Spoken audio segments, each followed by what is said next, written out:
Ganhar ritmo para os estudos a qualquer custo? Pode, concurseiro? Eu sou Rose Alves, auditora da CGU e aprovada em primeiro lugar no Tribunal de Contas do município de São Paulo. E hoje nós vamos falar sobre TDAH e o uso da medicação Ritalina e Venvance como o tratamento para o TDAH e também como automedicação, os malefícios para o paciente. E eu trouxe o psiquiatra, Dr. Maurício Ervin, uma pessoa que eu gosto bastante, ele é o meu médico, inclusive. E eu não tinha como não trazer você, né, para esse episódio, porque encontrar você foi um presente para mim. Foi uma época que eu precisei muito, eu estava com problemas de insônia. E olha que eu nem tomava esses remédios. O meu problema era a cafeína, mas a gente deixa pro final. E eu tava com um problema muito sério de insônia e eu não tava conseguindo dormir. E estudar no dia seguinte, eu até conseguia. Mas eu comecei a passar mal, fui parar no hospital. E eu fui parar no psiquiatra, né? Procurar o psiquiatra. E eu fui para um consultório e quando eu cheguei, o médico estava completamente medicado. Ele estava medicado, doutor. E aí ele falou para mim assim, ele não quis saber da minha história, né? Não fez uma análise. E falou assim, Rose, eu vou te passar o mesmo tratamento que eu tô fazendo para mim. Aí eu, não, por favor. Aí o doutor é o seguinte, passa os exames antes, só para eu saber como é que tá meu corpo e tal. Você quer os exames? Eu, sim. Porque ele já ia tirando um talão da requisição para pedir as medicações, para induzir meu sono. E daí eu saí do consultório com muita dúvida, né? E eu não vou tomar nenhum remédio agora. Eu preciso saber o que está acontecendo com o meu corpo. E graças a um amigo que falou de você para mim, né? O Andrei.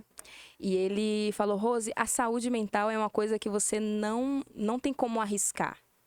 Você precisa conhecer o médico, você precisa ter a referência desse médico para se tratar, porque uma medicação que afeta algum funcionamento do seu cérebro, às vezes é irreversível.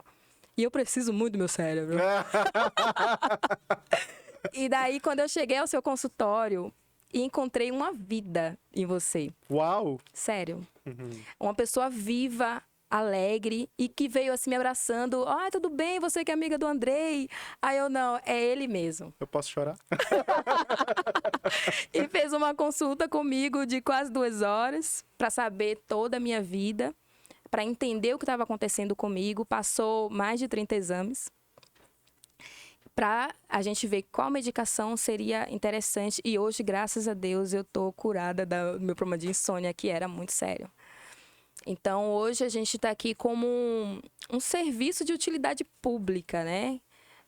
Para ajudar os concurseiros que, no momento que tem muitos concursos de agora, né? Muita autorização, pós-edital, concursos importantes que muita gente estava esperando por muitos anos. E veio a medicação Ritalina e Venvance como a forma de chegar a esse sucesso, sem antes saber se eles precisam tomar essa medicação. E, às vezes, a falta de atenção, a desconcentração por um dia ou 2, às vezes é um cansaço, aí a pessoa já tem uma interpretação de que tem TDAH. Acha que tem. Não, eu tenho TDAH porque eu não estou entendendo. Eu não consigo ler, eu só consigo videoaula, então eu tenho TDAH. Eu só consigo lendo, não consigo videoaula, então eu tenho TDAH. Exemplos assim. E não vão atrás de um médico para ter um diagnóstico e fazer o tratamento. E o acesso a essas medicações, infelizmente, é muito fácil no meio dos concursos, né? Dos concurseiros. Então, existe um risco muito grande aí, né? É um mercado... Então, quando eu estava listando os temas, né? Quando veio a ideia do podcast, esse tema foi um dos primeiros a que eu listei. Porque eu vi muitos casos assim. E vi pessoas com depressão, né? Então, eu não tenho autoridade profissional, competência profissional para dizer, olha, não faz isso. Eu aconselho, né? Como Rose, amiga. Mas é como se eu tivesse tendo que mostrar o especialista para, quem sabe, né, ajudar, né, essas pessoas, já que existem muitas dúvidas sobre esse assunto. Mas eu queria que você se apresentasse. Olá, muito prazer. Eu sou o Maurício Ervin, sou psiquiatra, sou logoterapeuta também, sou pai de 3 filhas, estou esperando o primeiro menininho. E é sempre um prazer poder ajudar. Eu me sinto muito honrado de estar aqui. Parabéns por esse trabalho maravilhoso, por esse serviço, porque realmente quem já teve a ferida de conviver com esses casos de dependência, de abuso, nunca mais esquece, tá? Não é só a pessoa que se envolve, mas toda a família começa a sofrer com isso, né? Então, assim, o Venvance e a Ritalina, eles são substâncias que a gente chama de estimulantes e são análogas à cocaína, né? A questão é que a cocaína, ela age por volta de 2 horas, assim, a gente chama de meia-vida, né? E o Venvance e a Ritalina, eles têm uma meia-vida mais prolongada, podendo chegar até 12 horas. As anfetaminas podem chegar um pouco mais, né? Então, não são substâncias quaisquer, né? Todas as vezes que eu vou prescrever, depois de todo o cuidado, eu faço questão de pegar o talonário, e mostrar para a pessoa ou para os pais, fala assim, olha, é um controle de entorpecentes. Devia até ter trago um para mostrar. Né? Então, na verdade, não é uma substância qualquer, né? A gente está lidando com uma substância muito delicada, né? Que tem muita repercussão, né? Então, realmente é muito bem-vindo esse trabalho de esclarecimento público sobre isso, né? Sim. A gente pode começar a conversa falando sobre o TDAH, né? O que é o TDAH? Como o paciente ele pode ter a suspeita para procurar o médico para saber se realmente ele tem, confirmar o diagnóstico ou saber esse diagnóstico. Como é feito esse diagnóstico? Qual o tratamento do TDAH? Tá. TDAH é um transtorno do desenvolvimento. Então, ele tem que ter sido detectado ali abaixo da adolescência, 12 anos, para baixo de 12 anos, tá? Hoje, um concurseiro, um adulto que esteja estudando, ele pode ter os sintomas de TDAH, mas, assim, pode ter várias outras causas de desatenção, né? Então, por exemplo, a própria ansiedade é uma causa de desatenção, falta de organização, etc. Mas, quando a gente vai avaliar um diagnóstico desse, a gente tem que remontar o passado da pessoa. A gente tem que ver como ele era no passado, né? Existe, assim, uma incidência, uma taxa de por volta de 5% dos adultos que têm TDAH não terem tem uma apresentação que a gente chama de fenotípica, uma apresentação que aparece, que se mostra, apesar de não ter os outros critérios diagnósticos, mas ela se mostra muito parecida, fenotípica.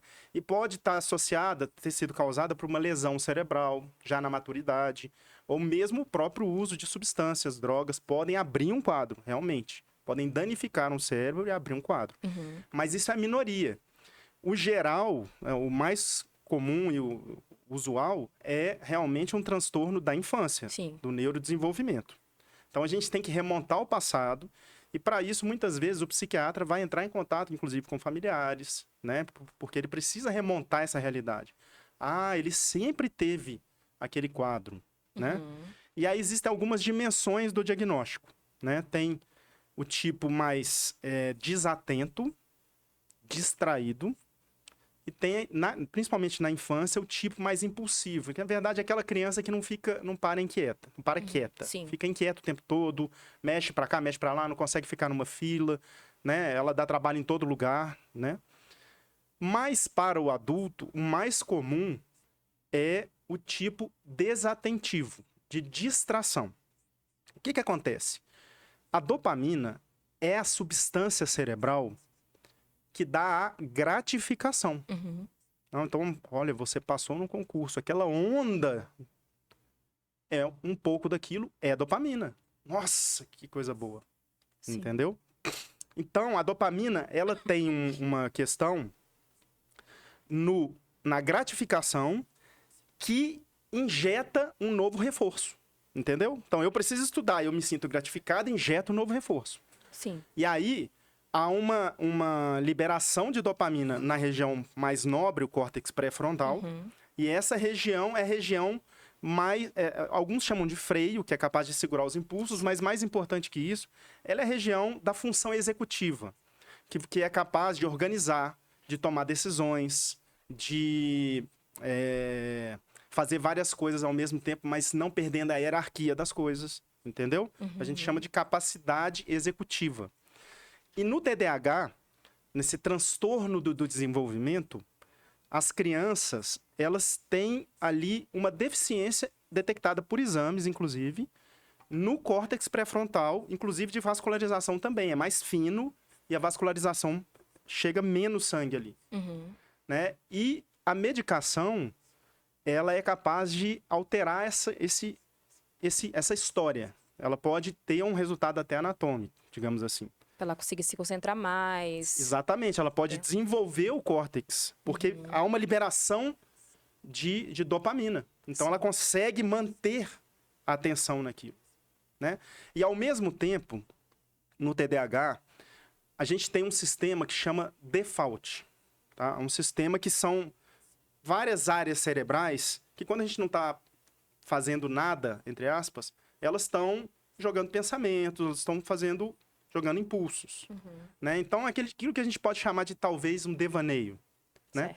No TDAH, você tem um excesso disso, que torna a pessoa muito distraída, e, ao mesmo tempo, você tem uma baixa da dopamina, que é o que injeta para o objetivo. Então, a pessoa, ela vive no mundo da lua. Ela vive desmotivada, desorganizada, não consegue prestar atenção, tá numa conversa, ela não consegue focar, né? Ela tá sempre pensando em outras coisas, começa a perder coisas, perde uma coisa, perde outra. E a vida dessa pessoa começa a ficar muito sofrida, né? E outra questão que acontece também é que tudo isso leva a uma desregulação emocional. A pessoa vai chegando no limite, a tampa dela vai explodindo. Né? E isso costuma melhorar com o tratamento também. Né? Ela consegue frear a emoção e regular melhor as emoções. Né? Quando esses pacientes não são tratados, o que acontece? Eles estão mais propensos por essa impulsividade, por essa questão de querer resolver, mais propensos a correr risco, a dirigir rápido, a ter um relacionamento frustrado, a ter perda de emprego, né? E muitas vezes, o que é muito comum, eles vão parar na prisão. Assim, a população carcerária tem uma grande incidência de pessoas com TDAH. Nossa. Né? Então, o tratamento dessas pessoas é muito importante. Então, a gente tem dois lados da moeda. De um lado, a gente tem pessoas que realmente têm uma deficiência e realmente vão se beneficiar com a medicação. E estudos sugerem que só 10% dos pacientes TDA, né? Porque na idade adulta não é tanto o H da hiperatividade, é mais o TDA da desatenção, tá? Então, na idade adulta, 3%, enquanto ali você tem 6, 7, até 10% de crianças com TDAH, adolescentes, muitos com a maturação do cérebro, ele vai amadurecendo e aquele córtex vai desenvolvendo e pronto, não precisa mais do estimulante, não precisa mais do remédio. Mas o adulto aquele que não desenvolve, ele vira um adulto com TDAH. E alguns estudos sugerem que 3% dos adultos têm TDAH. Então, são adultos que têm uma vida muito sofrida pela incapacidade de concentrar, de focar. Muito sofrida. E desses, a incidência de tratamento é em torno de 10%. Ou seja, tem muita gente, enquanto tem muita gente tomando remédio desnecessariamente, tem muita gente tomando medicamento, muita gente que não está tomando a medicação e está sofrendo por isso. Sim. Então, são duas facas, né? Dois lados da mesma situação, digamos assim. E nem sempre o TDAH ele vai ser tratado com medicamento, né? Ou sempre...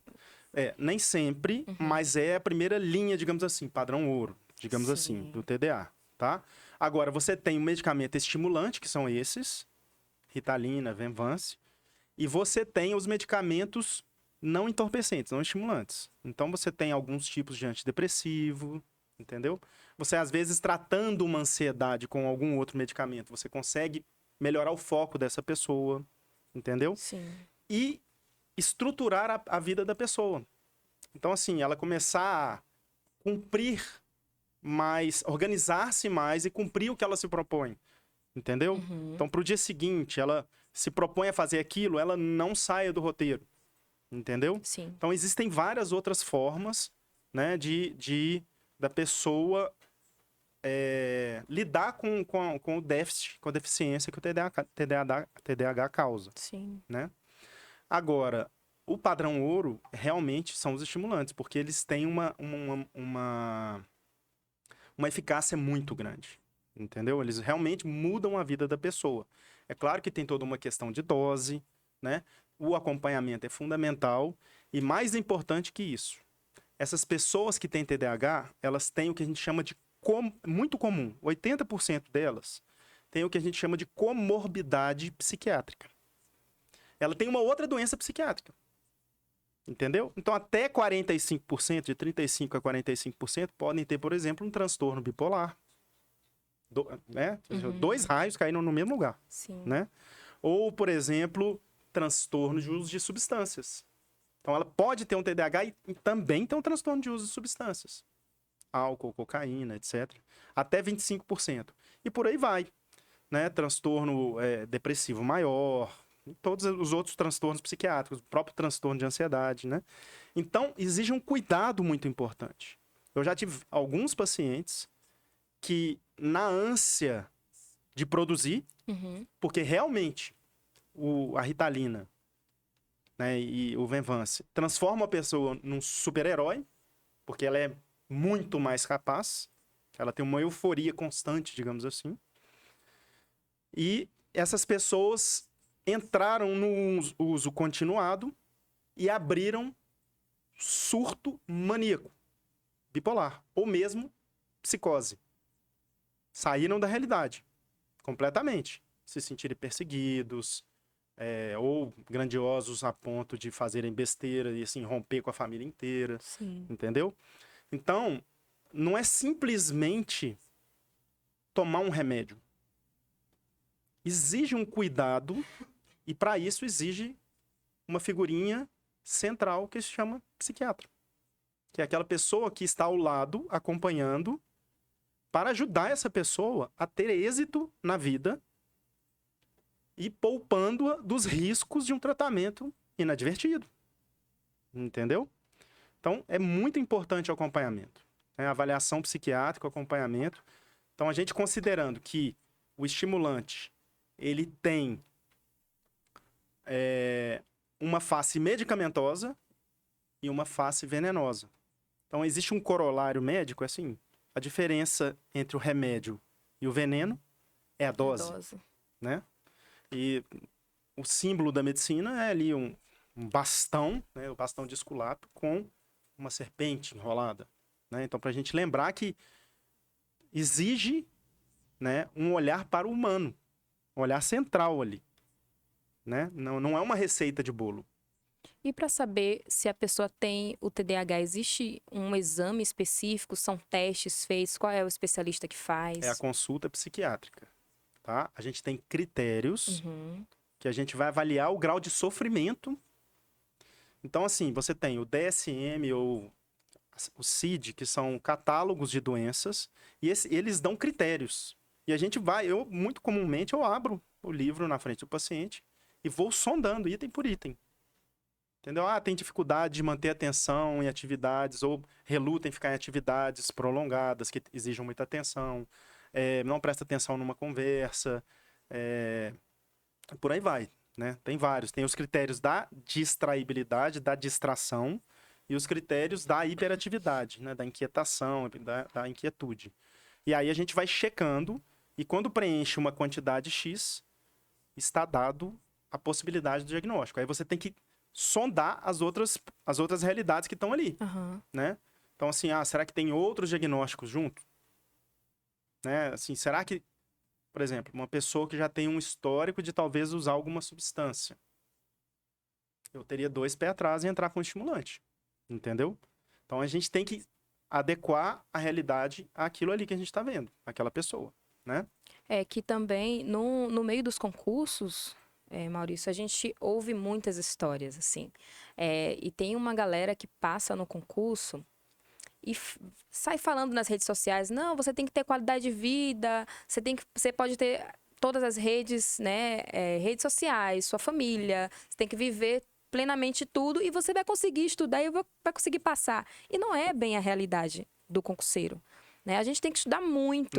Não é nada a realidade do concurseiro. Exatamente. E eu acho isso até, sei lá, me atrevo a falar que é uma maldade, assim, porque às vezes a pessoa nem fez isso, ela teve que abrir mão lá atrás, mas está vendendo outra coisa. É claro. E que às vezes alguns concurseiros acham até que isso soa bem aos ouvidos. Ah, não, então dá para fazer com calma. Uma frase de academia clássica, né? No pain, no gain. Né? Sem dor, sem ganho. Exatamente. Pelo amor de Deus. Assim, a própria formação médica. Eu tenho 2 especialidades e uma subespecialidade. Então, na verdade, eu gastei muito tempo da minha vida. Entendeu? Então, assim, a gente realmente tem que passar pela dor. Então, assim, não existe resultado fácil. Né? Ainda mais para concurso. Né? São muitos concorrentes. Tudo exige bastante da gente, né? O conteúdo é muito grande.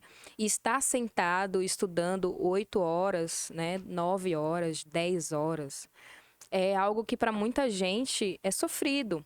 Né? Essa semana me perguntaram num post, porque em média, assim, né? No final de semana eu fazia 8 horas de estudo. Mas quando era um pós-edital, às vezes eu aumentava. Já cheguei a fazer 10, já fiz 11. Só que aí a pessoa me perguntou, né? Mas quando você fazia? Olha, cuidado. O que eu tô te falando foi a minha realidade. Eu tinha um sono disfuncional, né? Que você sabe muito bem.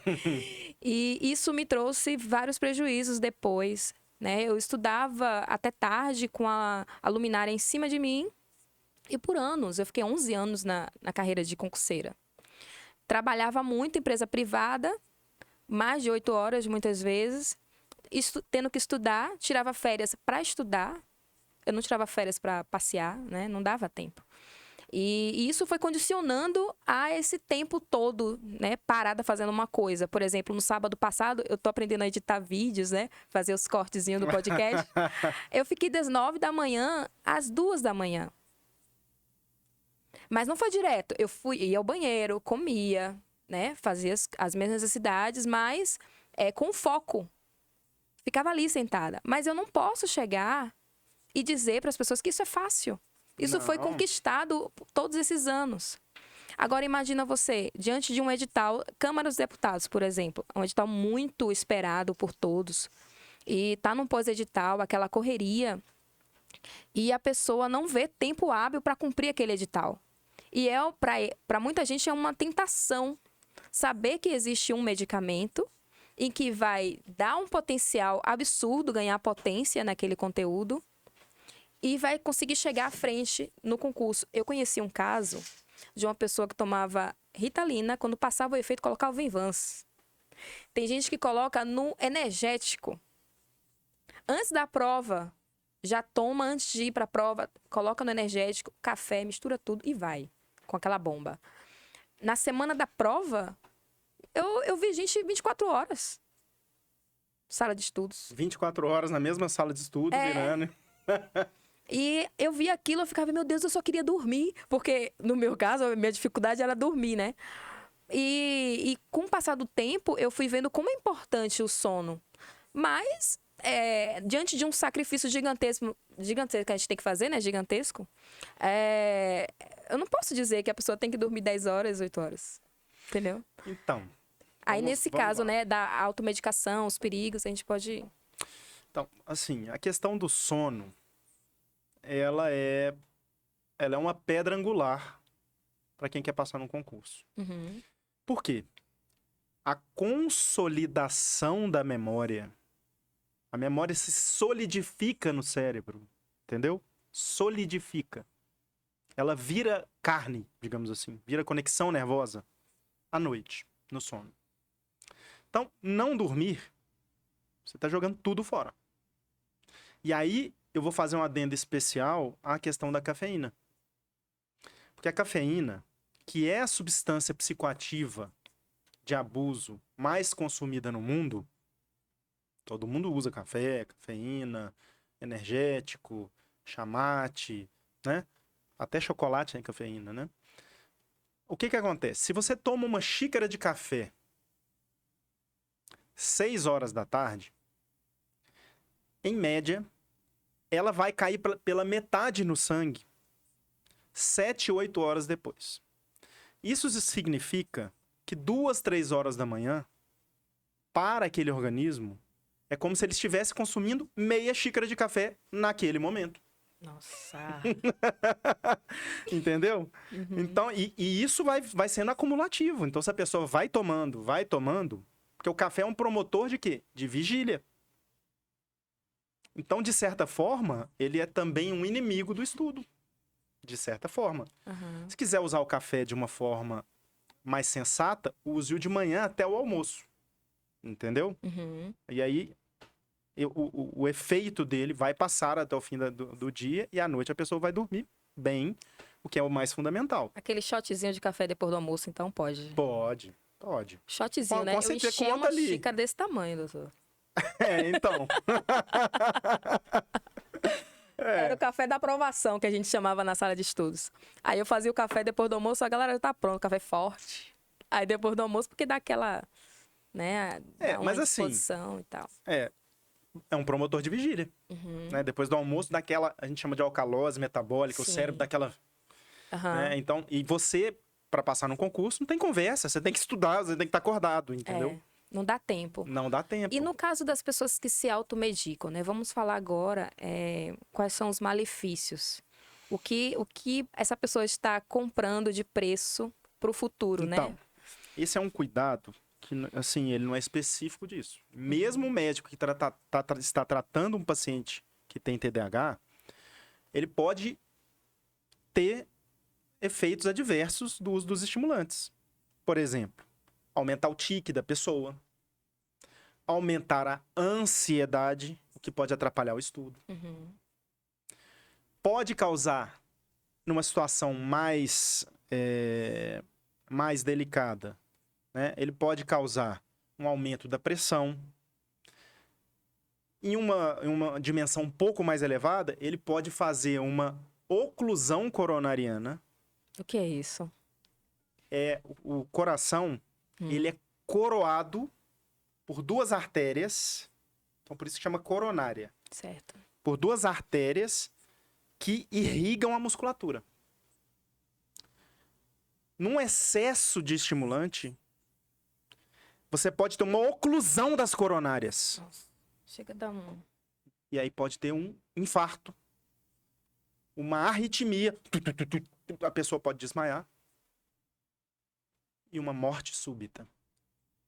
Isso numa intoxicação ou mesmo... Porque, assim, qual é a dose para cada pessoa? Isso tem que ser tateado no consultório. A gente chama de titulado, a gente vai titulando. Entendeu? Então é muito perigoso. Porque a pessoa não quer perder a sensação de prazer, de euforia e de poder que a medicação dá. Por conta da dopamina, né? Por conta da dopamina.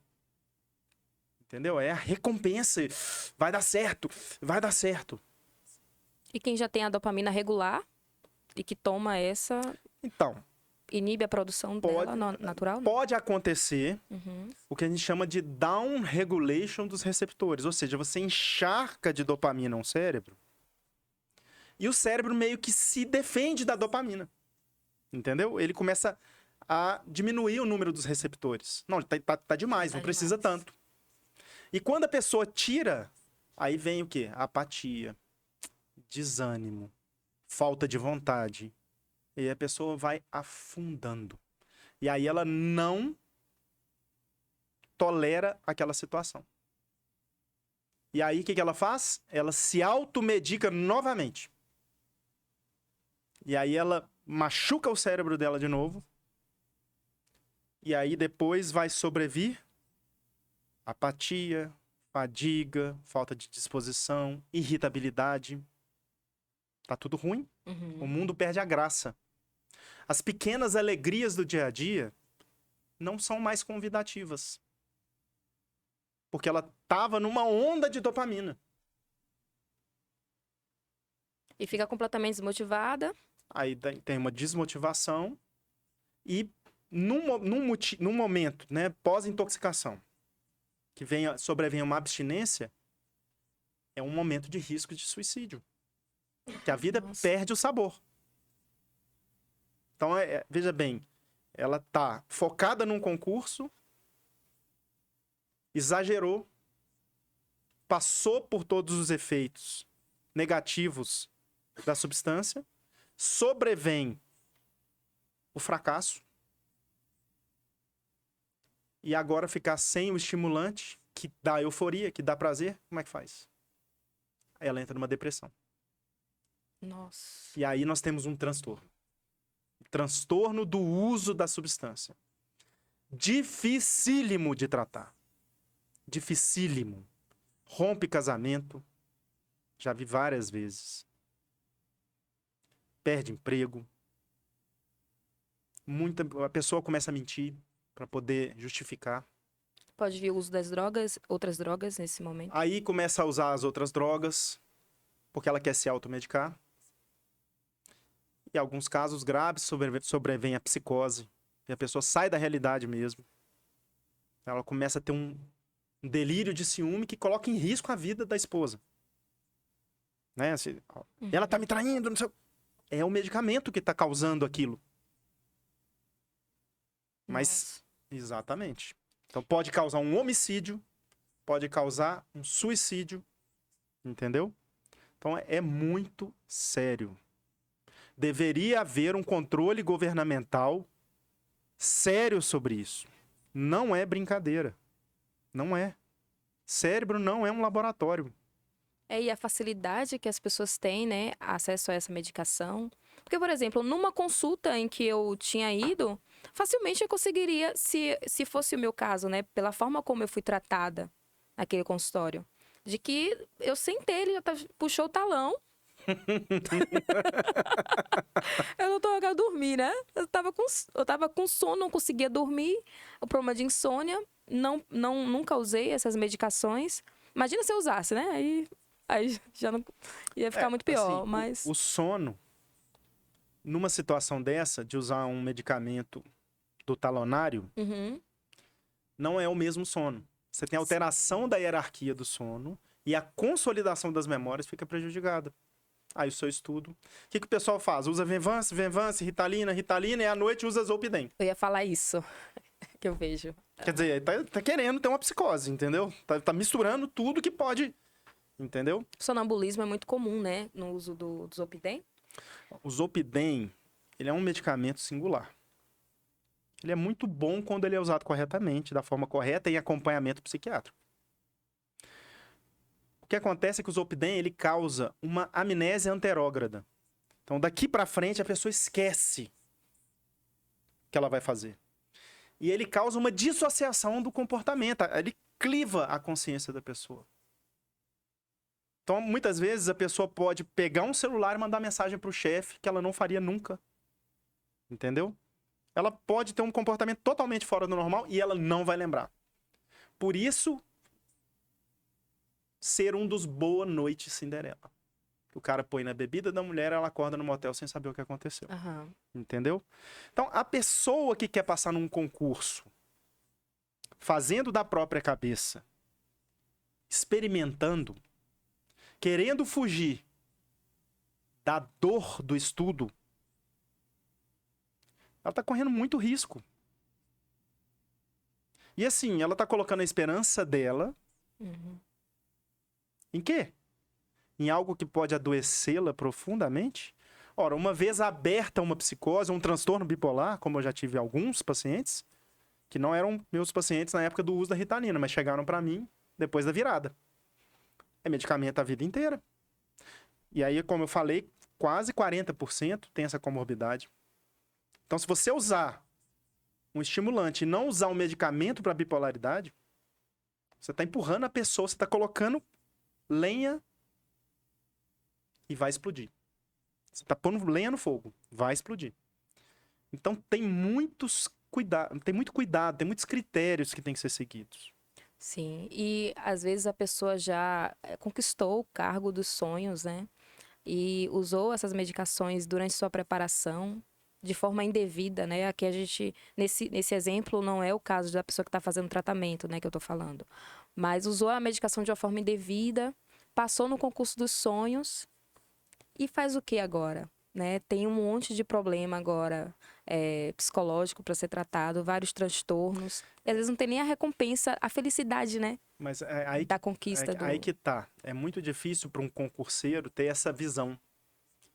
Porque para o concurseiro, a aprovação é a última tábua de salvação do dilúvio, né? Do naufrágio. Naufragou e ele tá segurando. Eu tenho que passar nisso, eu tenho que passar nisso. Então ele vai empurrar para depois, né? Ah, eu vou usar e depois... Agora, para essa pessoa que desenvolveu o transtorno, abriu a caixa de Pandora, agora é um problema sério. Vai ter que passar por um luto. Né? Ela vai ter que passar por um luto até o cérebro dela reestruturar. E olha que não tem nenhum medicamento assim eficaz para esse tipo de tratamento. Entendeu? Você pegar o FDA americano, não tem. Para retirar o vício da medicação. Não tem. Não tem tratamento. Assim, tem tratamento experimental. Fármacos experimentais. Você pode usar um antidepressivo misturado com bloqueador de opioide. Alguns medicamentos que a gente usa na prática. Um disulfiram, etc. Mas, na verdade, não tem um tratamento aprovado. O que é mais perto da aprovação, assim, que tem algum resultado, é uma alteração, um tratamento comportamental psicológico, tipo TCC, entendeu? Então, na verdade, é uma situação muito delicada, que exige que a pessoa passe por essa dor. E dificilmente a gente poderia falar em cura. Porque provavelmente não. Ela vai ter que lidar com isso a vida inteira. Entendeu? Que esses prejuízos, a gente tinha falado antes, né? Que você tinha comentado antes, seriam aquela mania de perseguição, né? A arritmia também. Isso acompanha nesse transtorno? Desse momento que a gente está vislumbrando? Não, aí já assim? não é mais comum. Mas veja bem, se você tiver um ataque cardíaco, pode te acompanhar.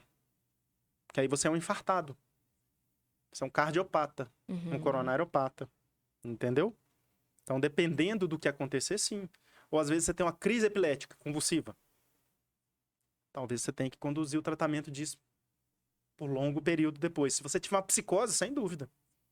Aí vai ser um longo prazo de tratamento, não tem conversa. Uma bipolaridade é para sempre, até o fim da vida. Entendeu? Então, o preço é muito amargo. Potencializa, né? Todas essas disfunções. Potencializa todas essas disfunções. Tudo isso. A dopamina, dentro do citoplasma do neurônio, em alta dose, ela é tóxica. Ela lesa o próprio neurônio. Entendeu? Então, até dentro do cérebro, ela pode causar uma perda cognitiva numa situação específica de intoxicação. Entendeu? Meu Deus. Exatamente. E no caso das pessoas que tomam em doses assim, sei lá, véspera de prova, né? Tem gente que só toma nesse momento, ou então uma semana antes da prova, ou só no pós-edital e depois tira aquela ruptura, né? O que acontece assim no cérebro dessa pessoa? Pode acontecer tanta coisa, mas tanta coisa. Assim, ó, a pessoa que tá usando na véspera de prova, ela pode estar jogando tudo fora.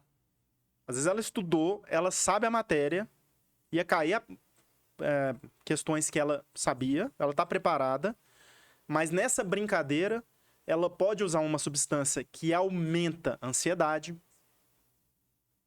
que deixa ela um pouco, talvez, inquieta. Sim. E aí ela simplesmente pode piorar o funcionamento. Pode acontecer, por incrível que pareça. Então, assim, fazer um teste na véspera da prova, que loucura. Tomar uma pequena dose ou no pós-edital. A pessoa imagina a dose que seria. Um indica pro outro, assim, geralmente. Pois é sempre perigoso. Sempre perigoso. É igual falar assim, mas assim, tomar uma pequena dosinha de cocaína. Sim. É sempre perigoso. A questão é que, para quem tem um transtorno, é um remédio. Entendeu? É assim que funciona. Mas é um remédio que tem que ser acompanhado. Não é uma experiência. Uma vez eu tive uma experiência, né? Um concurseiro estava estudando há muitos anos para um cargo específico. E ele me chamou, ele nunca tinha tomado essa medicação. Ele me chamou para conversar, que ele estava muito ansioso. Aí ele, Rosa, eu tô com medo, minha prova é daqui a 2 dias, eu tô com medo de esquecer tudo. E ele começou a chorar, porque existe uma insegurança muito grande que acompanha o concurseiro, né? São muitos anos para ser definido em um dia. É muito estranho isso, né? Você estuda, sei lá, É 4, desumano. 5 anos. Isso é desumano, né? Apesar de ser o mais justo, né? Hoje, né? Mas é desumano, né? E aí a gente tem que provar em um dia o que a gente estudou durante 5 anos, por exemplo. E ele tava chorando, ansioso. E ele me fez uma pergunta na hora, né? Ele, Rose, me entregaram aqui essa medicação. Era o Venvance. Mas antes de tomar, eu queria saber de você, o que você acha? Eu tomei da mão dele. Me dá isso aqui. Aí eu conversei com ele, coisas que eu já tinha lido sobre, né? Os perigos da medicação. E ainda bem que ele me escutou. Porque ali poderia ser uma porta aberta uma porta aberta para outros problemas, né? Como você listou. E eu não sabia que tipo de transtorno ele já estava trazendo com ele, né? Às vezes existia alguma coisa e aquela medicação poderia potencializar muito mais. Poderia. Poderia ser a abertura de um transtorno mental gravíssimo que esse iria acompanhá-lo pro resto da vida. Muito mais longe do que uma aprovação. Entendeu? Então você fez muito bem. E dá uma angústia muito grande, assim, quando eu vejo esses casos, sabe? Na verdade, por exemplo, existem outras opções. Por exemplo, o propranolol, que é um medicamento que diminui um pouco essa possibilidade de dar branco na hora, porque a pessoa, ela começa a ter os sintomas adrenérgicos, né? Ela tem... Sabe quando você tem um medo de alguma coisa? Então você tem, coração acelera, fica com suor frio, a pupila dilata, né? Você fica ansioso. Né? Por exemplo, na ameaça de tem um escorpião aí do seu lado, né? Uhum. Então, essa ansiedade, ela pode te atrapalhar na hora de uma prova. E você usando uma dose de um bloqueador da noradrenalina, da adrenalina, um beta-bloqueador, você diminui esses sintomas e aí você pode, assim, também tem que ser avaliado com o médico antes, tá? Claro. Estamos falando de um medicamento que mexe com o coração, mexe com frequência cardíaca. Então tem muito cuidado para passar. Mas é um medicamento que a gente passa em pré-exposições. Por exemplo, a pessoa vai dar uma aula uma prova de mestrado, ela vai fazer uma exibição pública, ou ela vai fazer uma prova, e ela pode travar, a gente pode passar isso 1 hora antes, que tem uma melhora desses sintomas ansiosos, entendeu? Avaliando a necessidade do paciente, né? Avaliando a necessidade. E quando a pessoa, na véspera da prova, né? Ela já tá com o efeito ali da Ritalina. E à noite vem e toma o Zolpidem para poder dormir bem pro dia seguinte da prova. Vamos aqui loucubrar, assim, quais seriam os malefícios que essa pessoa poderia estar... Se o Zolpidem não for um tratamento dela, né? Bom, na verdade, assim... Ela precisa dormir. Após uma avaliação psiquiátrica, talvez seja até uma opção, entendeu? Porque o Zolpidem, como ele tem uma meia-vida muito curta, ele fica muito pouco tempo no sangue, Sim. ele não deixa ressaca, Tá. entendeu? Então, para um fim de noite, você contou as horas que o paciente tem para dormir, e ele não está conseguindo ou entrar no sono, ou terminar o sono, talvez seja uma opção, orientado pelo psiquiatra, claro, entendeu? Sim. E assim, se o paciente tomou um estimulante e ele vai virar à noite, e tem prova no dia seguinte, é sensato que ele seja medicado, né? Porque se ele virar à noite, até o rendimento vai cair. Mas não só isso. Ele não dormir é o sinal inicial para abrir, por exemplo, um episódio maníaco bipolar.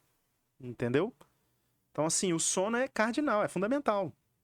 Entendeu? Eu sofri bastante com isso, pela falta, né? Sim. A falta do sono. Muitos anos e você virar à noite, eu virava para um lado e para o outro, e o sono não vinha, Maurício. Me dava um desespero, porque eu sabia que eu tinha que acordar 5 da manhã. Todos os dias eu acordava 5, né? Era uma rotina que eu tinha para o cérebro estar mais com a cabeça fria, assim, sem nada, sem nenhuma preocupação que poderia acontecer durante o dia, estudar para depois trabalhar. E à noite eu fazia um pouquinho. Mas não dormir era um sofrimento absurdo. E dava 3 da manhã e eu, cara, eu vou levantar às 5. E muitas vezes eu levantava às 3. Já estava acordada. E ia estudar. Porque eu não conseguia ficar na cama por muito tempo esperando. Eu não tinha paciência, né? Talvez você estivesse padecendo de um transtorno que a gente chama de transtorno de ansiedade generalizada. O que é isso? É o transtorno da preocupação excessiva. Entendeu? A pessoa, a preocupação tira a qualidade de vida dela. Ela não consegue parar. E atrapalha o sono, atrapalha outras questões. É porque, na verdade, a gente tem que sempre analisar à luz da biologia. Entendeu? A insônia não é uma doença da noite. Ela é uma doença de 24 horas. Então, a gente tem que mexer nas 24 horas no dia para saber por que a noite não está indo. Entendeu?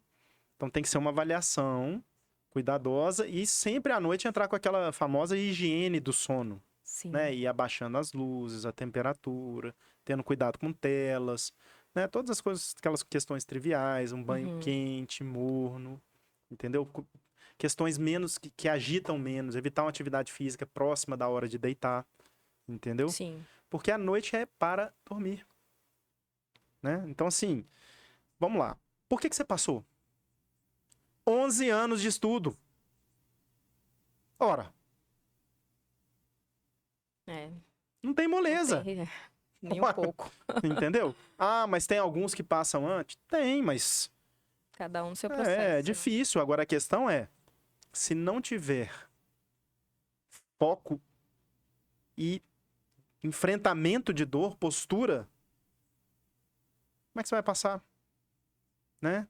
Pegando atalhos, ficar né? na vida do Instagram, postando, não sei o que, tudo. Você já teve sua recompensa.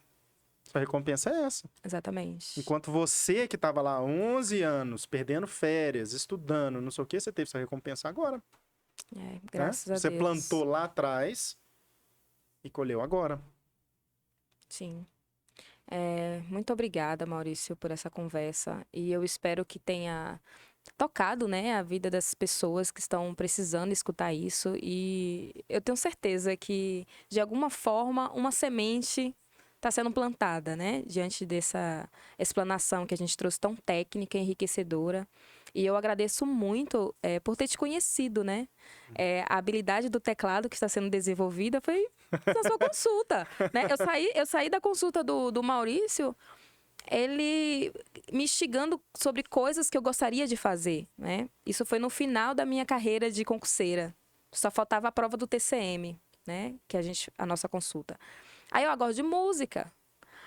E aí, né? Vai fazer alguma coisa. Aí do consultório eu fui direto para a escola de música me matricular. E hoje eu tô tocando teclado. Tô iniciante ainda, mas... e tô muito feliz, assim. Me dedico bastante a essa arte, né? Afinal, para que serve, né? A vida se não é pra gente se encantar com a beleza? Né? A beleza da música, né? Com a verdade das coisas, a bondade das coisas. A vida a gente tem que realmente se inebriar dessas coisas, né? E agora, com o podcast, está desenvolvendo outras habilidades, né? A oratória. E o principal é o propósito por trás de tudo isso, né? De ajudar quem precisa, quem não tem recurso para pagar uma mentoria, para ter um acesso a um profissional como você. Né? Ouvir essas dicas que você deu. Dificilmente, no dia a dia, a pessoa vai ter uma informação tão enriquecedora assim, né? E pode correr o risco de chegar em um consultório que eu fui, daquele tipo, né? De encontrar um médico pronto para passar uma receita sem ao menos avaliar o paciente.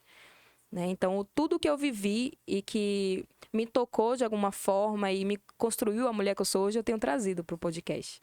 Né, das pessoas.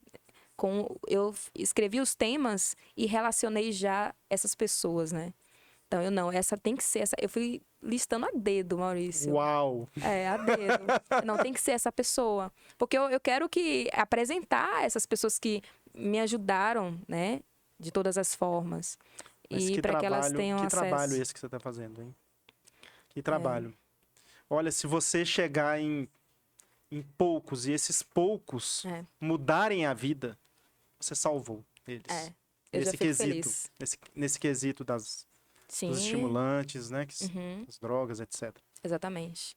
Então, muito obrigada. Muito obrigado. Eu que A agradeço. generosidade absurda, né? De ter um profissional desse aqui comigo. E até o próximo episódio, pessoal.